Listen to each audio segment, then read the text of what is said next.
the moment I saw Brenda's silver Lexus pull into my driveway through 6 inches of fresh February snow. I knew my peaceful Saturday morning was about to become a headache. I had moved to the Willow Creek subdivision in Boulder, Colorado, 8 months ago, thinking I had found the perfect balance between mountain living and suburban convenience.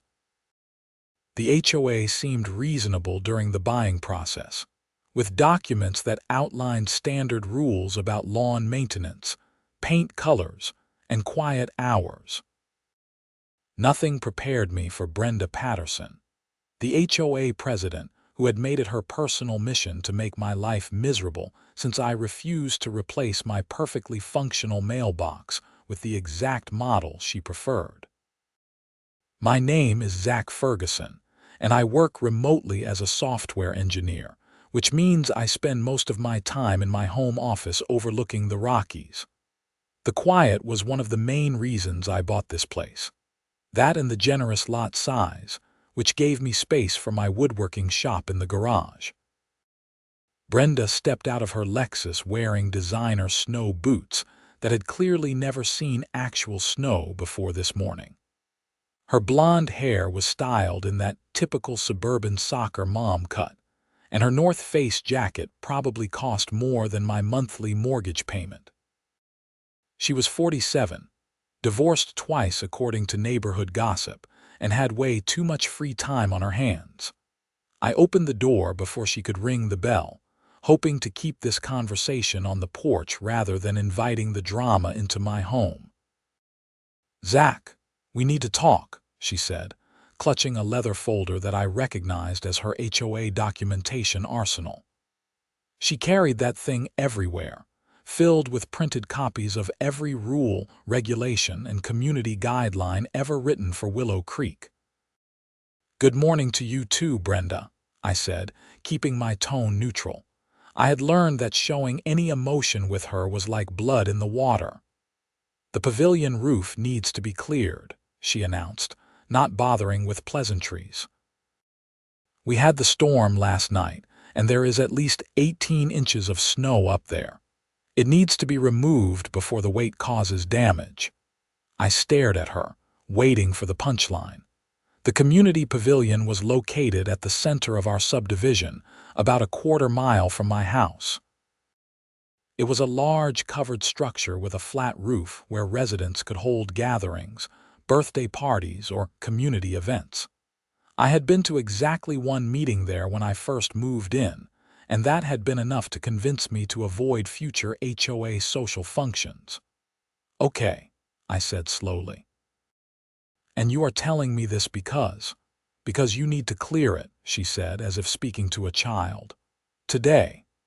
Before the afternoon sun melts the top layer and it refreezes tonight, the weight could become dangerous.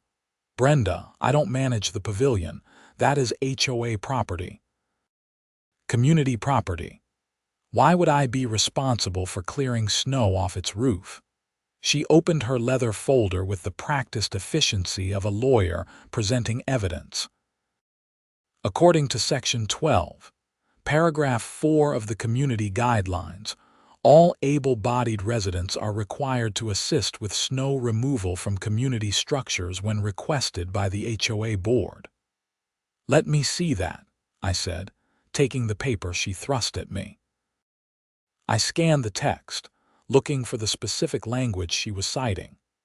What I found instead was a vaguely worded paragraph about residents being encouraged to volunteer for community maintenance during emergency weather situations. Nothing about requirements, nothing about mandates.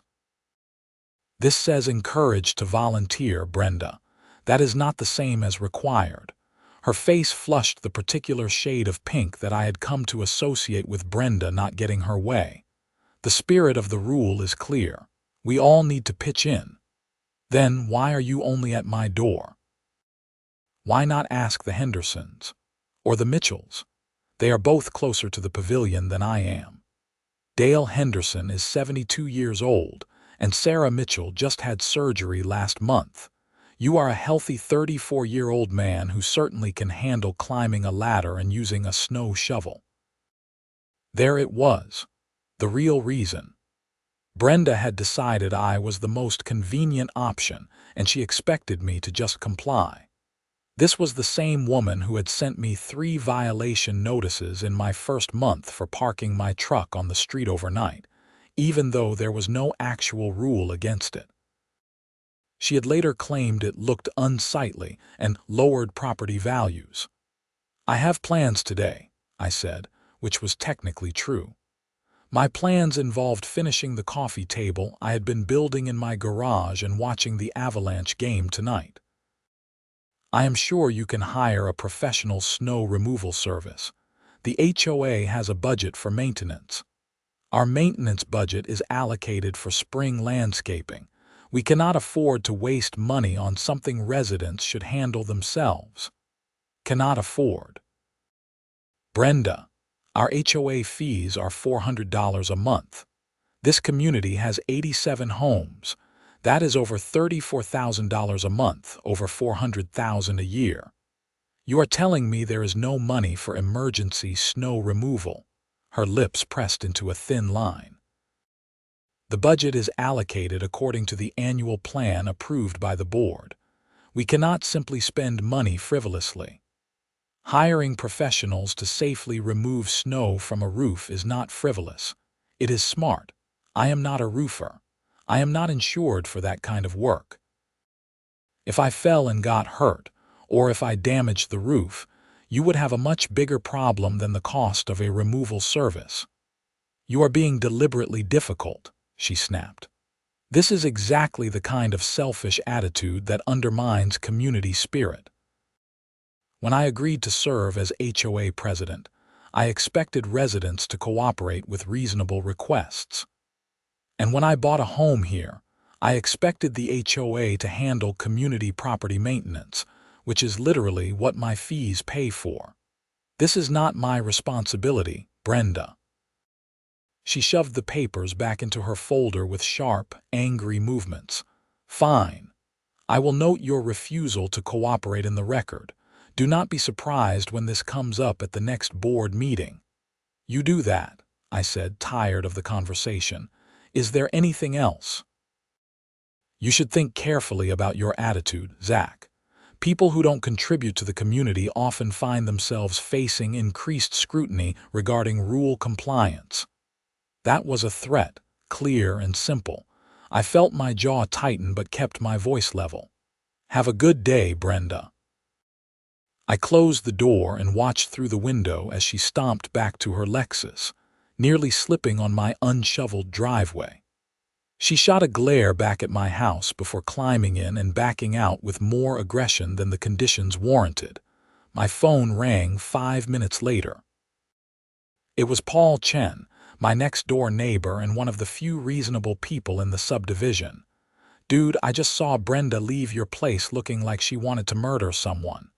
What did you do? She wanted me to climb on the pavilion roof and shovel snow. Are you serious? Completely. She tried to claim it was required by the HOA rules. Paul laughed. That woman has lost her mind. Did you tell her where to stick her shovel? More politely, but yes. I am not doing HOA property maintenance for free. That is literally what we pay them for. Good for you, man. Someone needs to stand up to her. She has been on a power trip ever since she got elected president. Did you hear what she did to the Johnsons? No. What? Fined them $300 because their kid's basketball hoop was 6 inches over the property line into the common area. 6 inches. She measured it herself with a tape measure. That is insane. Tell me about it. Half the neighborhood is terrified of her. The other half has just given up and does whatever she says to avoid the hassle. Linda calls her the HOA tyrant. Linda was Paul's wife, a pediatric nurse who worked long shifts at Boulder Community Health. She had even less patience for Brenda's nonsense than Paul did. Well, she can add me to her list of problem residents, I said. I am not shoveling that roof. You might want to document everything just in case. You know she will try to retaliate somehow. Already planning on it. Thanks for the heads up. After hanging up with Paul, I did exactly what he suggested. I pulled out my laptop and typed up a detailed account of Brenda's visit, including direct quotes of what she had said and my responses. I also took screenshots of the HOA bylaws and community guidelines, highlighting the actual language about volunteer snow removal versus her interpretation. If this turned into a bigger issue, I wanted a paper trail. The day passed without further incident. I spent the afternoon in my garage, sanding and staining the coffee table. Woodworking had become my meditation, a way to shut off the constant buzz of code and screens and just work with my hands. The smell of wood and stain filled the garage, and I lost myself in the repetitive motions of creating something physical and real. Around 5 o'clock, I heard sirens in the distance. Not unusual for a Saturday evening, but they seemed to be getting closer. I stepped outside to see what was happening and noticed several of my neighbors standing in their yards, looking toward the community center. Paul came jogging over, his breath forming clouds in the cold air. "Dude, you are not going to believe this." "What happened?" "The pavilion roof collapsed." My stomach dropped. "Are you kidding?" "No, man. Like, completely collapsed. The whole thing just caved in under the snow weight. Someone heard the crash and called 911 thinking something exploded." We walked down the street together, joining the small crowd that had gathered at a respectful distance from the destroyed pavilion. The damage was extensive. The roof had completely buckled in the center, taking down support beams and crushing the picnic tables underneath.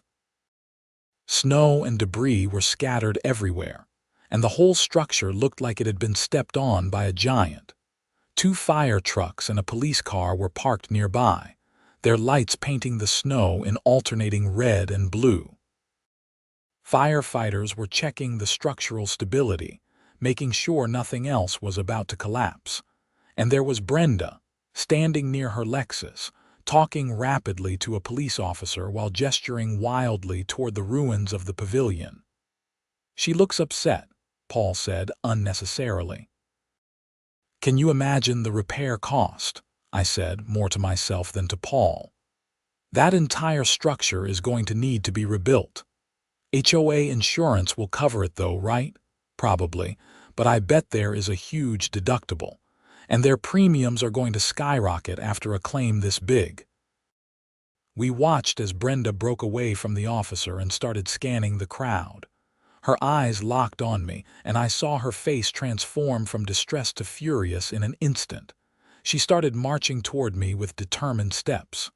"Oh boy," Paul muttered. "Here we go. You." Brenda shouted, still 10 feet away. "This is your fault." Several neighbors turned to stare.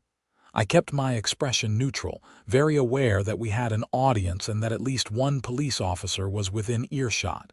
"Excuse me," I said calmly. "I asked you to clear that roof this morning. I specifically told you the snow weight was dangerous, and you refused. You refused, and now look what happened." She gestured at the collapsed pavilion like a prosecutor presenting evidence. "Brenda, that was HOA property. It was the association's responsibility to maintain it, not mine. I asked for your help. You demanded I do free labor on community property. That is not the same thing. The HOA has a maintenance budget and could have hired professionals. This is not my fault. You could have prevented this. I told you it was dangerous." The police officer Brenda had been talking to walked over, clearly uncomfortable with the public confrontation. He was young, probably late 20s, with the kind of professional demeanor that suggested he had been through community dispute mediation training. "Folks, let's keep this civil," he said. "Madam," he nodded at Brenda, "if this is a civil dispute about HOA responsibilities, it is not really a police matter. Officer, this man was directly asked to clear the snow from that roof this morning, and he refused. His negligence caused this destruction. The officer looked at me. "Sir, is that accurate?" She came to my house this morning and asked me to shovel the pavilion roof, yes. I declined because it is community property managed by the HOA, not individual resident property. I am not qualified or insured to do that kind of work, and it is not my legal responsibility. "See," Brenda said triumphantly. "He admits he refused." "Madam," the officer said patiently, "unless he had a legal obligation to clear the roof, his refusal is not criminal negligence. This sounds like a civil matter between you and your homeowners association. You might want to contact your insurance company and possibly a lawyer if you believe someone bears liability, but this is not a criminal issue." "But the damage." "Yes, madam, and I am sorry about that. But property damage due to a natural weather event is not a crime, unless there was criminal negligence involved, which does not appear to be the case here. Now, if you will excuse me, I need to make sure the fire department has what they need." He walked away, leaving Brenda sputtering with rage and me trying not to show my relief. The officer was right. This was a civil matter, and I had no legal obligation to maintain HOA property. "This is not over," Brenda hissed at me. "You are going to pay for this, Zach." "I did not cause this, Brenda. The HOA's failure to properly maintain community property caused it. If you want to assign blame, look at whoever decided not to budget for basic maintenance and snow removal." Her face went from pink to deep red. "I am the president of this HOA, and I will not be spoken to this way. You will be hearing from the board about this." "I look forward to it," I said, which was absolutely not true, but I was not about to let her see me rattled. She stormed back to her Lexus and peeled out, her tires spinning in the slush. Several neighbors gave me sympathetic looks, while others seemed uncertain, as if they were not sure whether to blame me or not. The crowd slowly dispersed as the firefighters finished their assessment and began packing up their equipment. Paul clapped me on the shoulder. "Well, that was dramatic. She actually tried to blame me to a police officer. Yeah, that was bold even for Brenda. Listen, you want to come over for dinner? Linda is making pot roast, and I think you could use a friendly ear after all that." "Thanks, but I think I just want to go home and decompress." "Rain check, absolutely. But seriously, document everything that just happened. Take photos of the pavilion, write down what was said, all of it. Brenda is in full revenge mode now." He was right, of course. I spent the evening writing a detailed account of the confrontation, taking photos of the destroyed pavilion from multiple angles, and even writing down the names of neighbors who had witnessed Brenda's public accusations. I also sent a formal email to the HOA board, copying all 5 members, outlining my position and requesting written clarification of my responsibilities regarding community property maintenance. The email was professional and polite, but firm. I explained that I had been asked to perform potentially dangerous work on community property without compensation, training, or insurance coverage. I noted that the pavilion collapse was the result of inadequate HOA maintenance planning, not individual resident negligence. I requested that future maintenance issues be handled through proper professional channels. I hit send and closed my laptop, feeling drained. It was only 8 o'clock, but the day had been exhausting. I made myself dinner, watched half of the hockey game without really paying attention, and went to bed early. Sunday morning brought fresh problems. I woke to find a formal letter taped to my front door, printed on official HOA letterhead. It was a notice of violation, signed by Brenda, stating that I had failed to comply with community maintenance requirements and was being fined $500. The letter cited the same vague section about residents volunteering for emergency maintenance and claimed that my refusal constituted a violation of community standards. I took a photo of the letter, noting the time and date, and went back inside to call my lawyer. Jeremy Walsh was a real estate attorney I had used during my home purchase. He was familiar with HOA law and had warned me during closing to read the community guidelines carefully. I had his number saved for exactly this kind of situation. Jeremy, it is Zach Ferguson. I need some advice about my HOA. Oh boy, what happened? I explained the situation in detail, from Brenda's initial demand to the Pavilion collapse to this morning's violation notice. Jeremy listened without interrupting, occasionally making notes. Okay, he said when I finished. First, do not pay that fine. Second, send a formal dispute letter to the HOA board within 10 days, which is your right under Colorado HOA law. Third, I need you to send me copies of everything you have. All the documents, emails, photos, written accounts, everything. You think I have a case? I think they have no case against you. The HOA cannot fine residents for refusing to perform maintenance on community property. That is not how any of this works. Their bylaws clearly state that maintenance is volunteer-based, not mandatory. And even if it were mandatory, they would need to follow specific procedures for enforcement, which includes written notice and an opportunity to cure before any fines are assessed. They cannot just show up one morning, make a demand, and then fine you when you refuse. So, what happens now? Send your dispute letter. I will draft it for you if you want. Then wait for their response. If they try to pursue the fine or take any retaliatory action, we can file suit for harassment and improper enforcement of HOA rules. Colorado law is actually pretty favorable to homeowners in cases like this, especially when HOAs abuse their authority.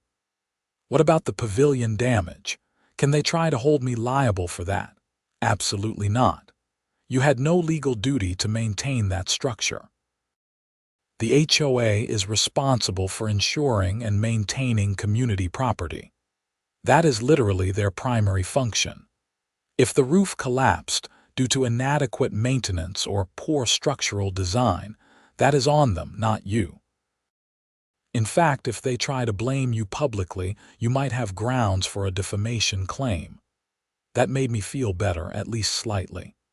Thanks, Jeremy. Send me your draft and I will review it. Will do. And Zach, start keeping a log of every interaction with the HOA. Dates, times, what was said, who was present. If this escalates, documentation is your best friend. After hanging up with Jeremy, I spent an hour organizing all my documentation into a digital folder. Photos, written accounts, emails, copies of bylaws, the violation notice, everything. I backed it up to the cloud and saved copies on 2 different hard drives. If Brenda wanted a paper trail, I would give her one. The dispute letter arrived from Jeremy that afternoon. It was 3 pages of legal language that essentially said the HOA had no grounds to fine me, that their actions constituted harassment, and that any further retaliation would result in legal action. It was polite but firm, the kind of letter that made it clear I was not going to be pushed around. I printed it, signed it, and mailed it certified with return receipt to the HOA board the next morning. For a few days, things were quiet. Too quiet. I worked from home, went about my normal routine, and waited for the other shoe to drop. My neighbors gave me mixed reactions when I saw them outside. Some offered supportive waves and sympathetic smiles. Others avoided eye contact, as if associating with me might put them on Brenda's bad side. Paul and Linda remained firmly in my corner. Linda actually stopped by Wednesday evening with homemade cookies and a warning. "Brenda is telling people you are trying to destroy the community," she said, settling onto my couch with a cup of coffee. "She has been calling residents, trying to drum up support for some kind of action against you." What kind of action? She is vague about it, but she is talking about special assessments to cover the pavilion repairs and suggesting that you should bear the cost since you refuse to prevent the damage. That is insane. She cannot do that. You know that, and I know that, but a lot of people in this neighborhood are scared of her. She has this way of making you feel like you are being a bad neighbor if you do not go along with whatever she wants. Has she contacted you? Linda nodded. Called me yesterday. I told her in no uncertain terms that you were right, and the HOA should have hired professionals. She did not like that. She actually said that Paul and I need to think carefully about our standing in the community. I am sorry you are getting dragged into this. Do not be. Someone needs to stand up to her. She has made this neighborhood miserable for too many people. The special assessment notices came the following week. Every homeowner received a letter stating that due to unexpected damage to community property, the HOA board was implementing a one-time assessment of $2,000 per household to cover repairs and the insurance deductible. The letter included a passive-aggressive paragraph about how the damage could have been prevented with proper community cooperation, which was clearly aimed at me. My phone started ringing almost immediately. Neighbors who barely acknowledged me normally suddenly wanted to share their outrage. Most were angry about the assessment, but stopped short of actually blaming Brenda. They seemed afraid to direct their anger at the actual source of the problem. The exception was Harold Klein, a retired contractor who lived 3 doors down.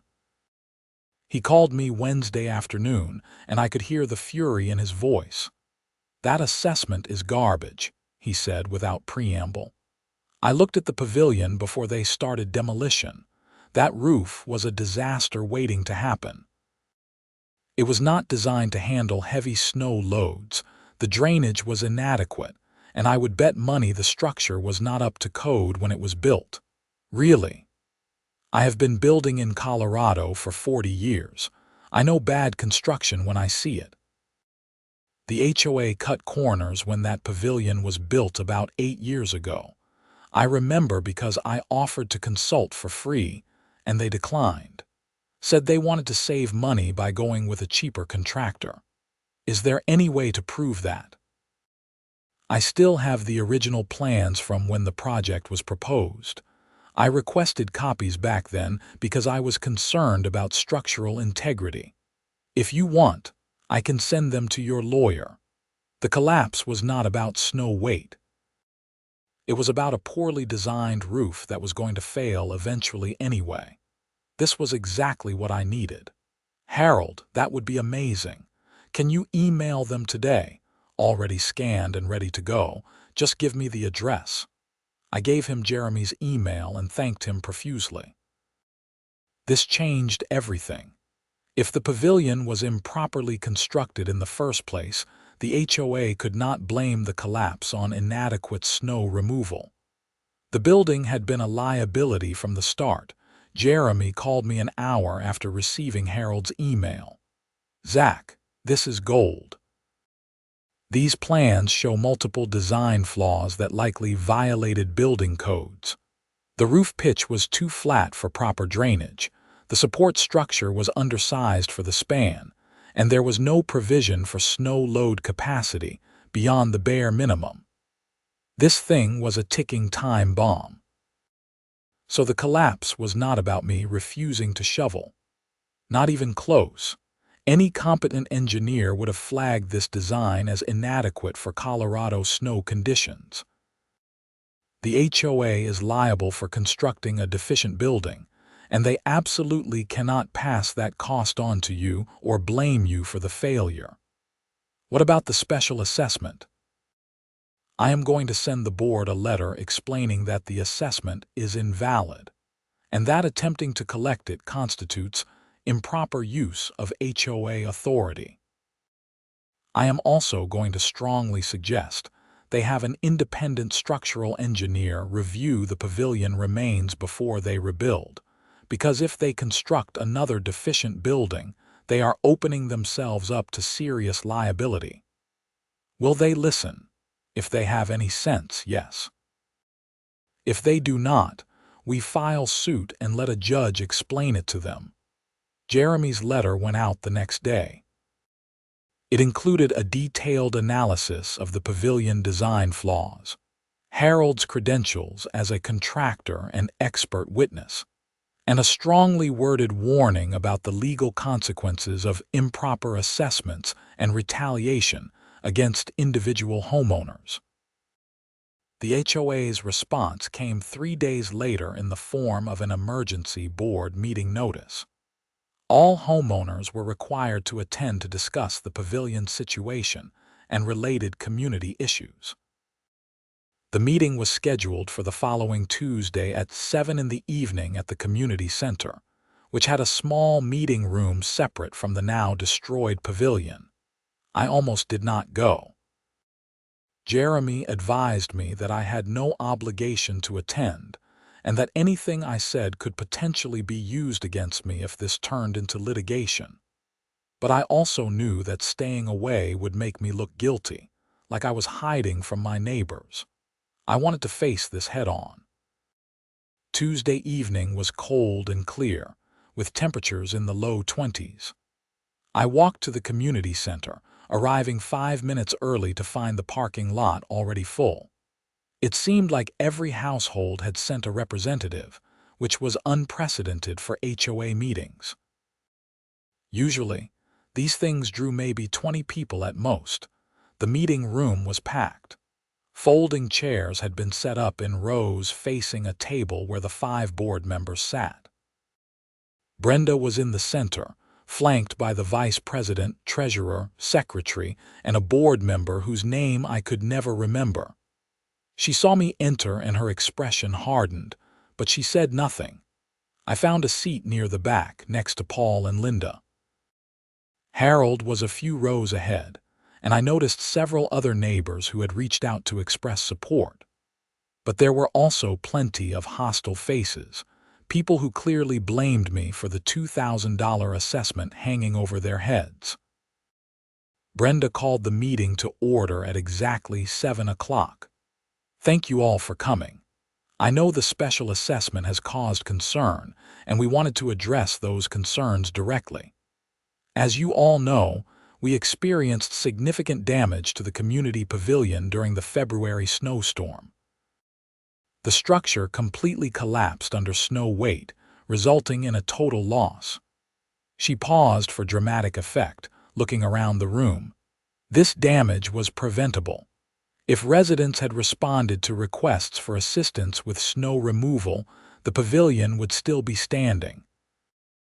Instead, we now face repair costs exceeding $100,000, with an insurance deductible of $40,000. The special assessment is necessary to cover those costs. That is not true, and you know it, I said, standing up. Every head in the room turned toward me. Brenda's eyes narrowed. Excuse me. The pavilion collapse had nothing to do with snow removal. The building was improperly designed and constructed. It never should have been approved in the first place. That is a baseless accusation, Brenda said, but I could hear the uncertainty in her voice. It is not baseless. I have the original construction plans reviewed by a licensed contractor with 40 years of experience. The roof design was inadequate for Colorado snow loads, the support structure was undersized, and the building likely violated multiple safety codes. The collapse was inevitable, snow removal or not. Murmurs spread through the crowd. Harold stood up, his gray hair catching the fluorescent lights. He is right. I am Harold Klein, and I reviewed those plans 8 years ago when the pavilion was proposed. I warned the board then that the design was inadequate, and I offered to consult for free to improve it. My concerns were ignored in favor of a cheaper option. That building was a disaster waiting to happen. The vice president, a thin man named Robert Martinez, looked uncomfortable. Harold, that is a serious allegation. it is also the truth. I have documentation, plans, emails, meeting minutes where I raised concerns. The board chose to move forward anyway. Brenda tried to regain control. Even if there were design issues, which I am not conceding, the fact remains that the collapse occurred after a heavy snowfall, and residents refused to help remove that snow. One resident, I corrected. You asked one resident to do free labor on community property, and when that resident rightfully declined, you decided to make him a scapegoat for the board's failures. You cannot fine me for refusing to maintain your property, and you cannot assess me for damage caused by your negligent construction decisions. This is not about you personally, Brenda said, though her tone suggested otherwise. This is about community responsibility. Then why did you only ask me? Why not hire professionals? Why not have a plan in place for winter maintenance of a flat-roofed structure in Colorado? I gestured around the room. These people are being charged $2,000 each because the board failed to properly maintain community property. That is not fair, and it is not legal. A woman in the front row stood up. I recognized her as Margaret Navarro, a retired teacher who had lived in Willow Creek since the subdivision was built.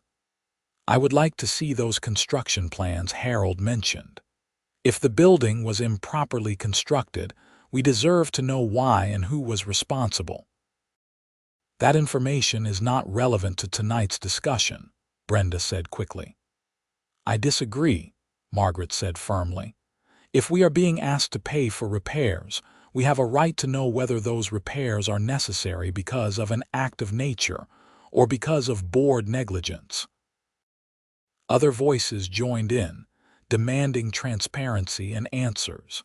The meeting devolved into chaos, with multiple people trying to talk at once. Robert Martinez tried to call for order, but Brenda had lost control of the room. Finally, the treasurer, a quiet woman named Susan Park, stood up and raised her hands for silence. When the room finally quieted, she spoke in a calm, measured tone. I think we need to table the special assessment until we have an independent structural analysis of the pavilion failure. If Harold's concerns are valid, and if the collapse was due to design defects rather than maintenance issues, then the special assessment would be inappropriate. We should also review our insurance coverage to determine what is actually covered and what our deductible really is. This meeting has raised serious questions that need answers before we proceed. It was the most reasonable thing anyone had said all night. Even Brenda seemed to recognize that she had lost this battle. She conferred briefly with the other board members, then addressed the room with barely concealed frustration. Fine. We will commission an independent structural analysis and postpone the assessment vote until we have those results. This meeting is adjourned. People filed out slowly, forming small groups to discuss what had just happened. Several neighbors approached me to offer support or apologize for initially blaming me. Harold shook my hand and promised to provide any additional documentation needed. Paul caught up with me in the parking lot. That was intense, man. You actually stood up to her in front of everyone. I was not about to let her scapegoat me for the board's incompetence. Half the neighborhood thinks you are a hero now. The other half still thinks you are a troublemaker, but at least people are asking questions. I just want this to be over, I said honestly. I bought a house here to live quietly and work from home, not to fight with the HOA. Yeah, but somebody needed to fight back. Brenda has been getting away with her power trips for too long. Maybe this will finally put her in check. The independent structural analysis was completed 3 weeks later. The engineer's report was damning. The pavilion had been constructed with multiple code violations, inadequate snow load capacity, improper drainage, and undersized support beams. The report concluded that the structure was likely to fail under any significant snow accumulation, and that the collapse was not caused by negligence in snow removal, but by fundamental design and construction defects. The report also revealed that the construction had been done by a company that was no longer in business, and that proper building permits and inspections may not have been completed. It was a comprehensive indictment of the HOA's decision-making from 8 years ago. Jeremy called me the day the report was distributed to homeowners. "You are completely off the hook. The engineer's findings make it impossible for them to hold you liable or even suggest you bear any responsibility. The question now is what the HOA does next." "What do you mean?" "They have two options. They can accept responsibility, use insurance to cover what they can, and possibly implement a legitimate special assessment if needed after exhausting other funding sources. Or they can dig in their heels, keep trying to blame you or other residents and force this into litigation that they will lose. Knowing Brenda, she will choose option 2. That is what I am afraid of, but at least now you have ironclad documentation that this was not your fault." The next HOA board meeting was scheduled for the following week. This time, the notice included a line stating that the board would discuss the structural report findings and vote on next steps for pavilion reconstruction. I attended again, though with less anxiety this time. The engineer's report had vindicated me completely. Even neighbors who had initially been hostile now seemed embarrassed about jumping to conclusions. The meeting room was full again, though the atmosphere was different. Instead of anger directed at me, people seemed focused on the board, waiting to hear how they would explain the revelations in the structural report. Brenda looked tired, her usual polished appearance slightly frayed. She called the meeting to order and launched directly into the pavilion discussion. "As you all know, we received the independent structural analysis. The findings were unexpected and concerning. The report indicates that the original pavilion construction had deficiencies that contributed to the collapse." "Contributed to," Harold called out. "The report says the collapse was inevitable due to design flaws. Let us be clear about what happened here." Brenda's jaw tightened.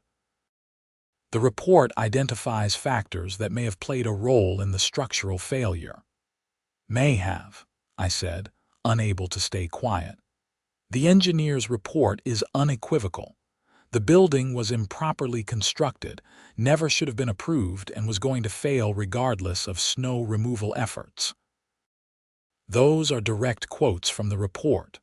Susan Park, the treasurer who had called for the independent analysis, spoke up.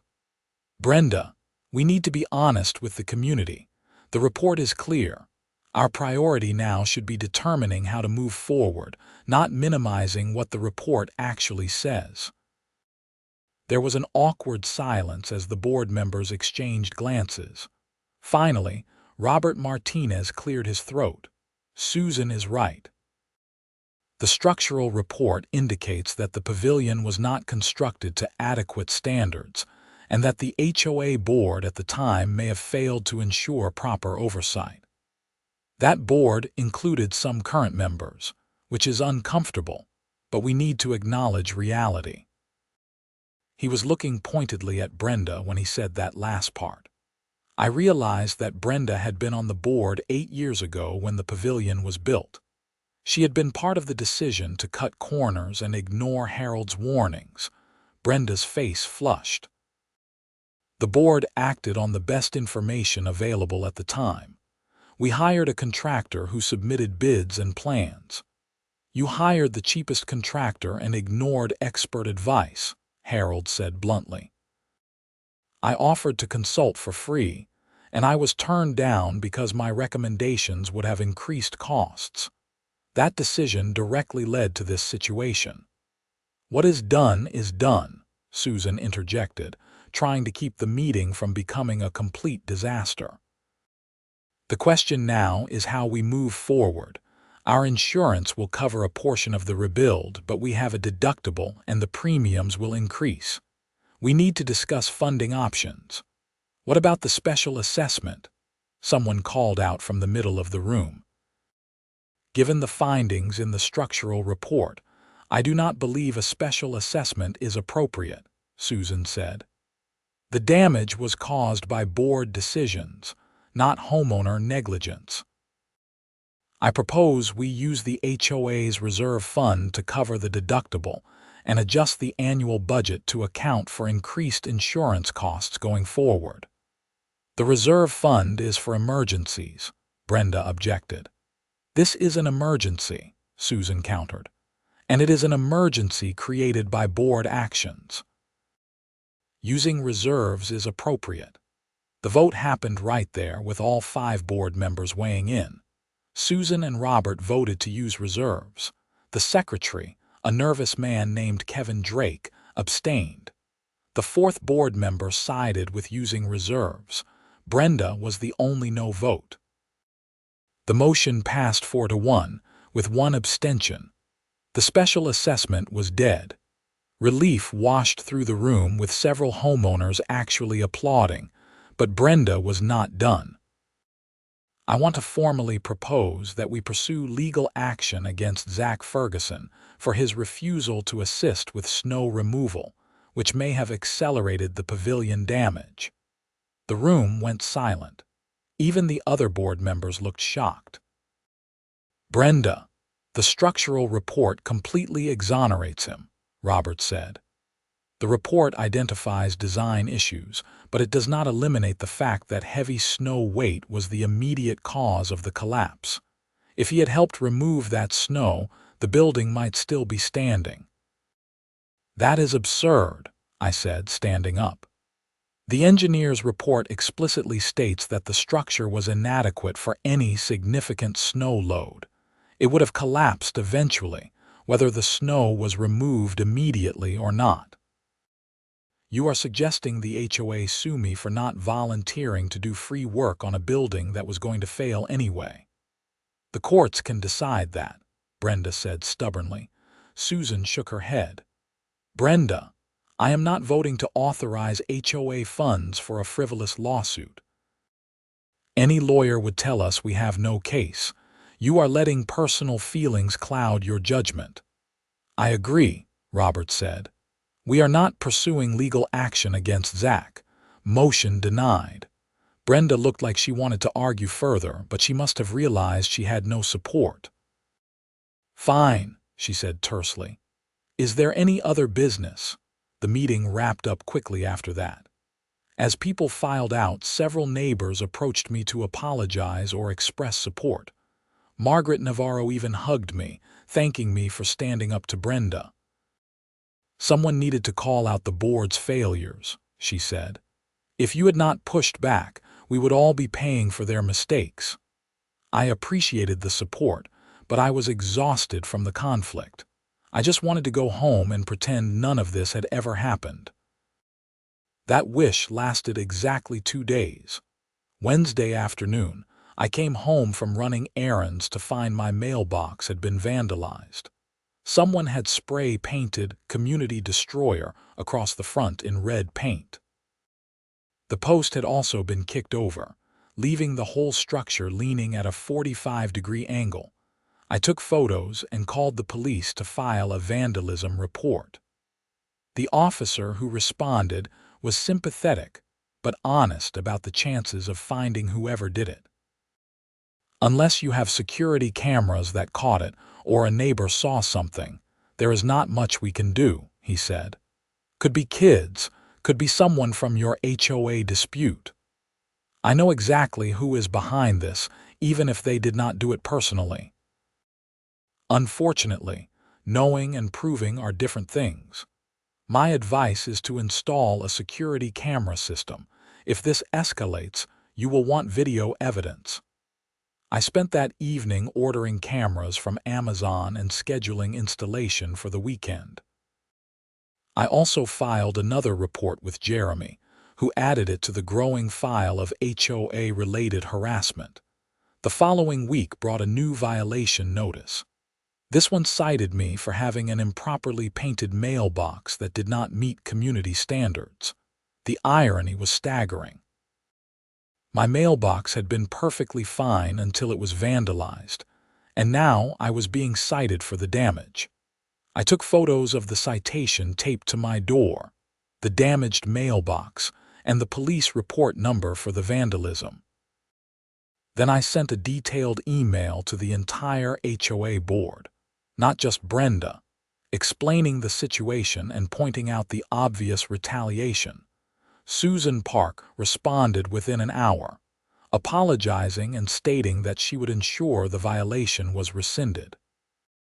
She also added that she was concerned about the pattern of targeting I was experiencing and planned to address it at the next board meeting.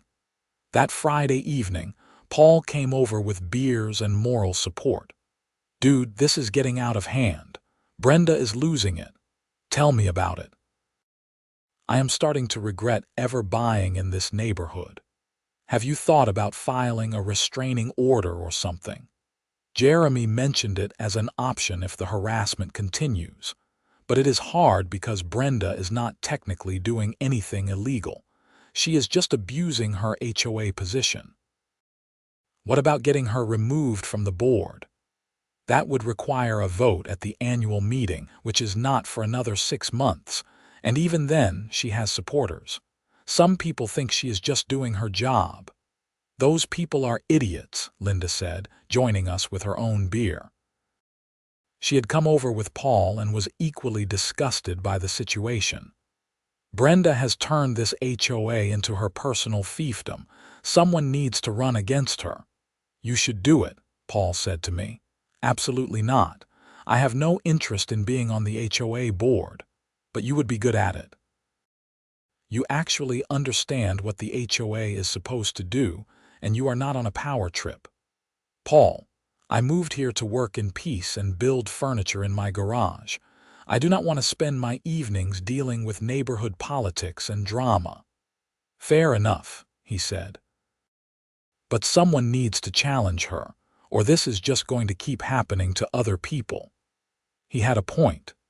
Brenda had been terrorizing residents for years, and I had just been the latest target. If I simply waited her out or tried to lay low, she would just move on to someone else.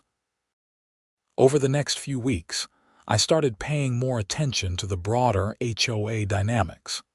I attended meetings, read through old minutes posted online, and talked to neighbors about their experiences. What I found was a pattern of abuse stretching back years. Brenda had been on the board for 6 years and president for 3. During that time, violation notices had increased dramatically. The HOA had filed legal liens against 4 homes for unpaid fines, even though the fines themselves were questionable. The budget had grown increasingly opaque, with vague line items and little detailed accounting. And residents who questioned board decisions often found themselves facing increased scrutiny and violations.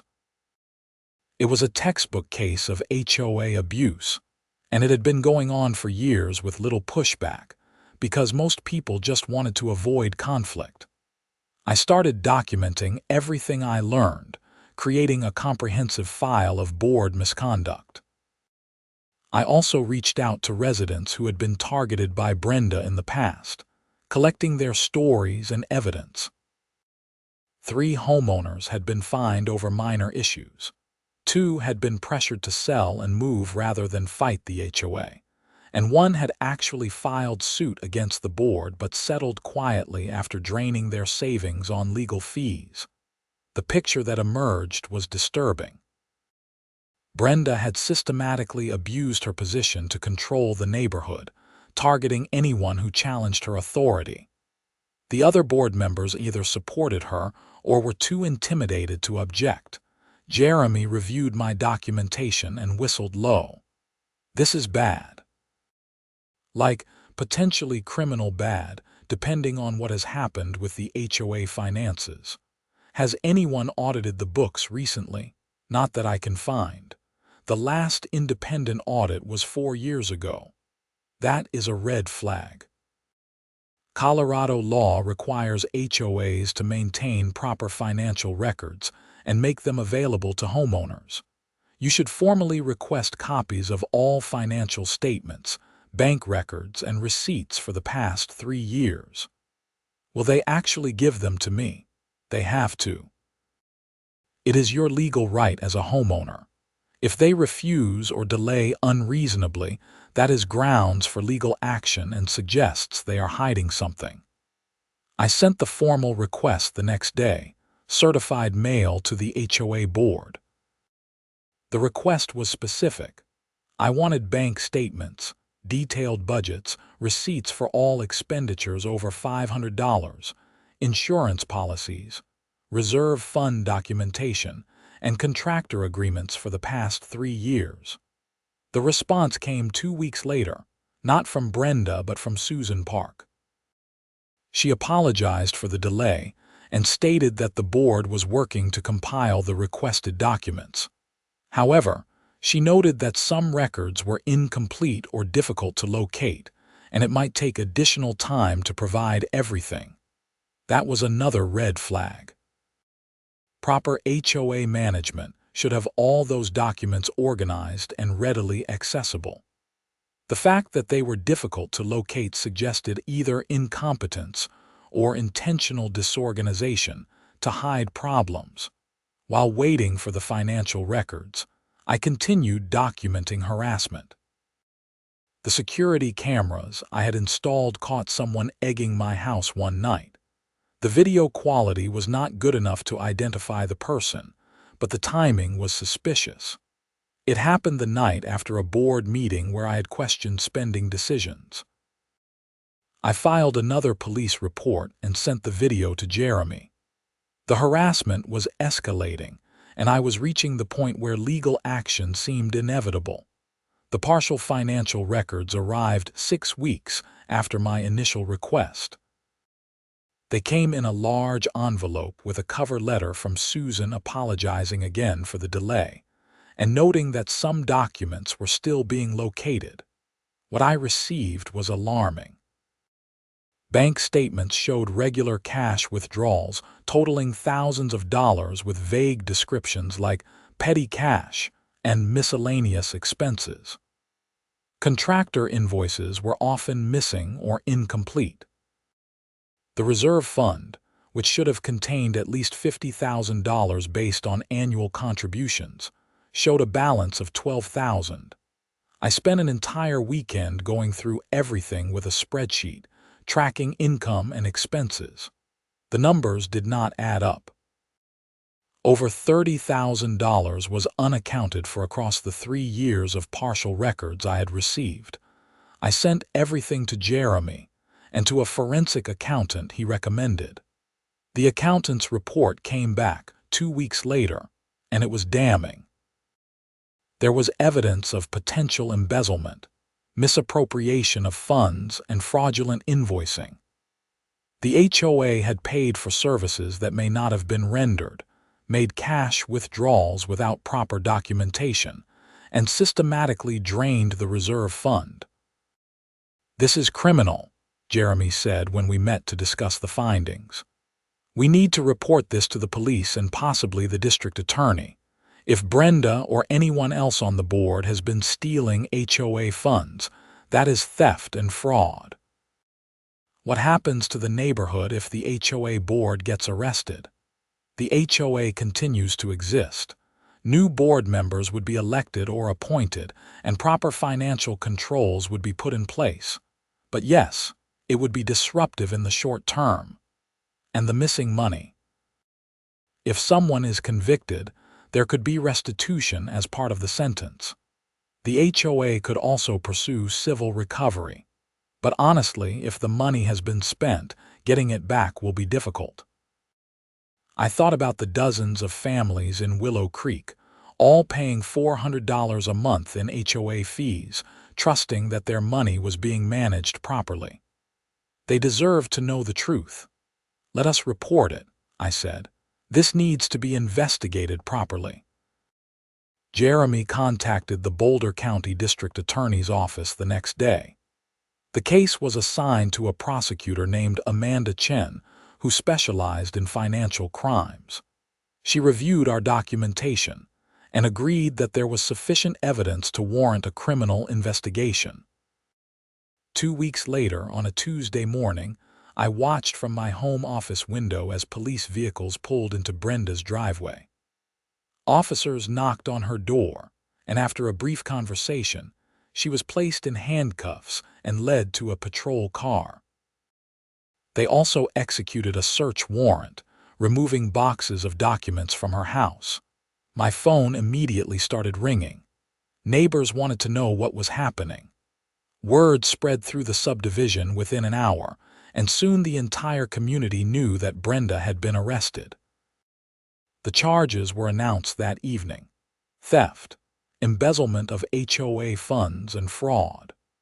The district attorney's office had found evidence that Brenda had been systematically stealing from the HOA for 3 years, using her position as president to hide the theft. The total amount was over $50,000, taken through fake invoices, unauthorized cash withdrawals, and diversion of funds to her personal accounts. 2 other board members were also being investigated for potential involvement or negligent oversight, though they had not been charged yet. The HOA held an emergency meeting 3 days later. The remaining board members who were not under investigation had retained their own lawyer, and there was talk of dissolving the current board entirely and holding special elections. I attended the meeting, along with nearly every homeowner in the subdivision. The mood was a mixture of shock, anger, and confusion. People wanted answers about what had happened to their money and what would happen next. Susan Park, who had not been implicated in any wrongdoing, addressed the community. She looked exhausted and close to tears. "I want to apologize to everyone," she said, her voice shaking. "I had no idea this was happening. I failed in my responsibility to properly oversee the finances and question irregularities. I am resigning from the board effective immediately, not because I did anything criminal, but because I did not do enough to prevent this." Robert Martinez also resigned, as did Kevin Drake. The remaining board member, who had barely been involved, announced he would stay on temporarily to help with the transition, but would not seek re-election.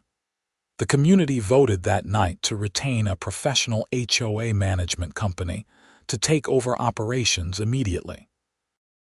We also voted to conduct a complete forensic audit of all HOA finances going back 7 years, and to implement new financial controls requiring dual signatures on all checks and regular independent audits.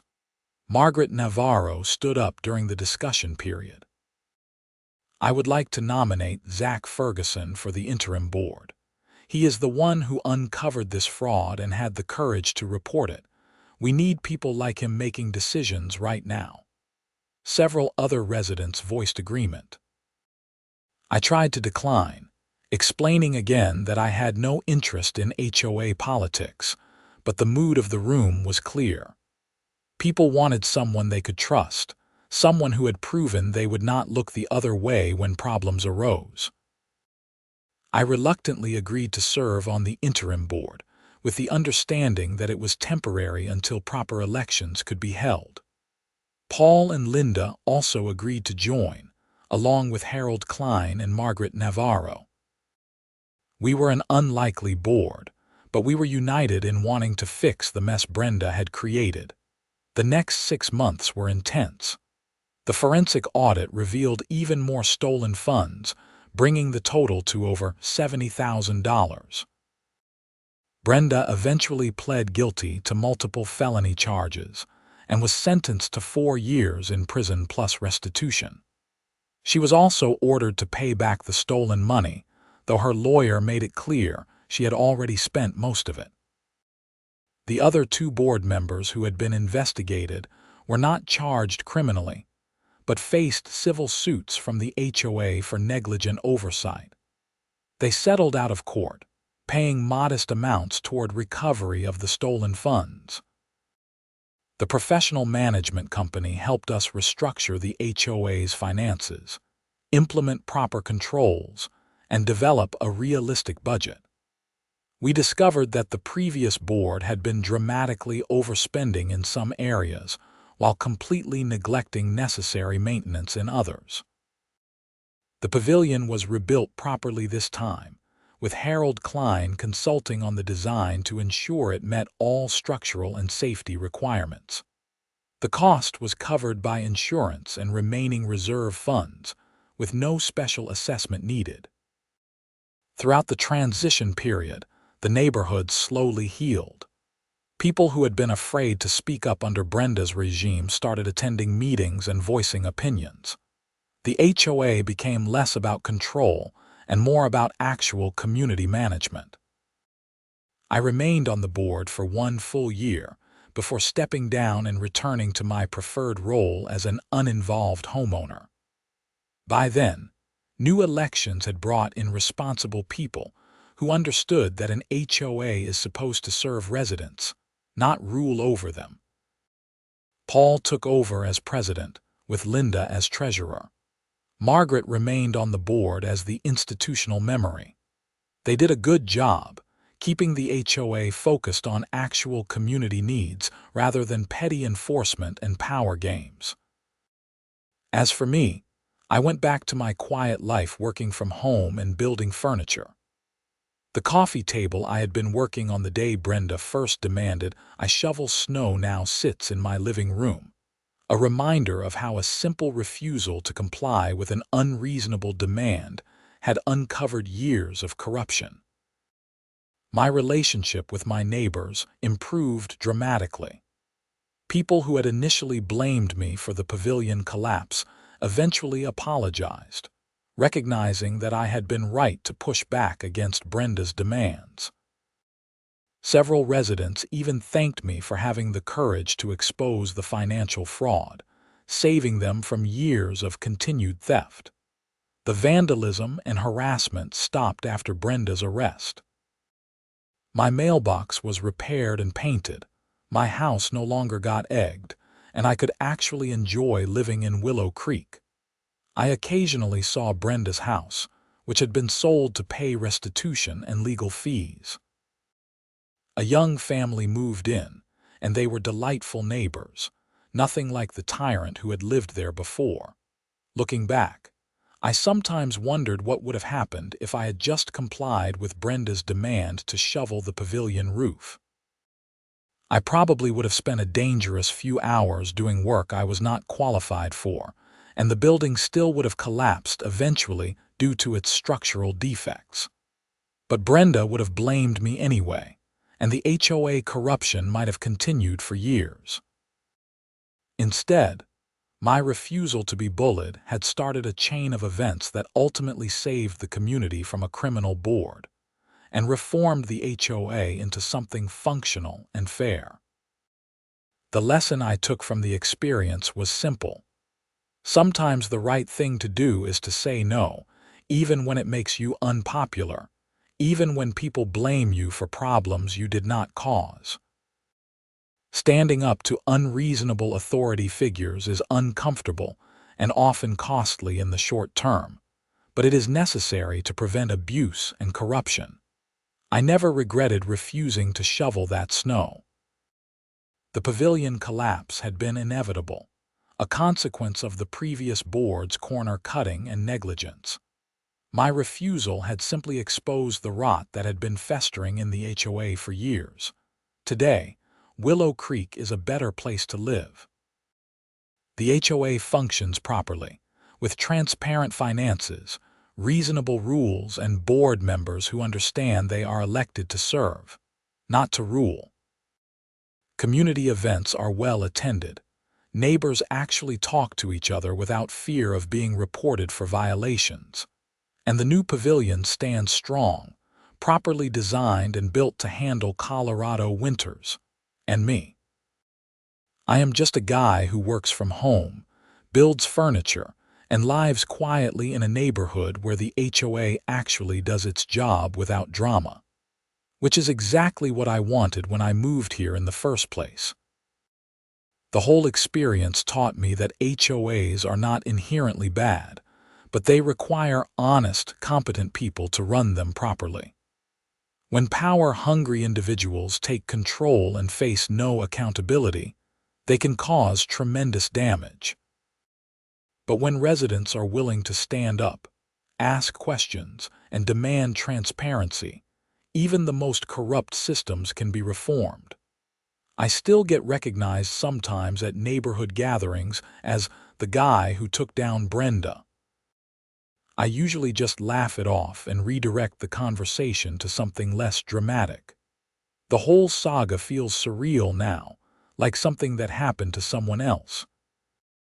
But every winter, when snow accumulates on the new pavilion's properly pitched roof and drains away exactly as designed, I am reminded of that February morning when Brenda showed up at my door with her demands. I am glad I refused. I am glad I pushed back. And I am glad the truth eventually came out, even though the path to get there was difficult and contentious. Sometimes doing the right thing means standing alone against pressure from people who think their authority makes them right. Sometimes it means being blamed for problems you did not cause. Sometimes it means spending months dealing with harassment and stress while the truth slowly comes to light. But in the end, the truth did come out. Justice was served, the community was saved from further theft, and the HOA was reformed into something functional. That outcome was worth all the conflict and discomfort along the way. As I sit in my living room now, drinking coffee and looking out at the mountains, I feel grateful for how things turned out. The neighborhood is peaceful, the HOA is competent, and I can focus on my work and hobbies without worrying about petty tyrants making my life difficult. The coffee table I built during those stressful weeks has become my favorite piece of furniture. Every time I look at it, I remember that sometimes the best response to unreasonable demands is a simple, firm refusal. And sometimes that refusal can change everything.